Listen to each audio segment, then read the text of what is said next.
Народными песнями встречали гостей на презентации книги «Искусство, которое нельзя потерять». 175 страниц о рассвете, упадке и перспективах возрождения старинного ремесла в России.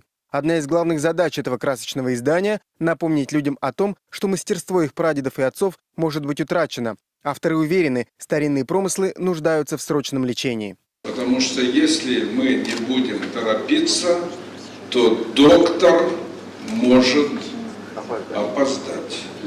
Написал книгу мэр Москвы Юрий Лужков вместе с председателем Совета директоров компании «Народные промыслы» Семеном Линовичем. Авторы говорят, что работать им было очень интересно. Основная концепция возникла еще 5 лет назад. Главная идея – показать, как стала наша художественная промышленность уникальной, почему она была разрушена. И эта книга показывает, что делать сейчас для спасения.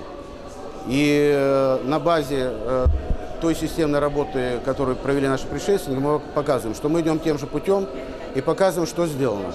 А сделано уже много. В книге очень много иллюстраций. Почти все произведения с этих страниц можно встретить в торгово-выставочном центре «Русский подарок». Фотографии, конечно, получились красивые, но с оригиналами они все равно не сравнятся. На презентации много говорилось и о проблемах народных промыслов. Рынок сегодня наводнен иностранными подделками. Крупнейшие отечественные производители на грани банкротства. За последние 20 лет исчезли 40 видов традиционных ремесел. Власти пытаются поддержать эту отрасль. Например, такие предприятия не платят налоги. Но этого недостаточно. В том числе нужно решать и проблему сбыта.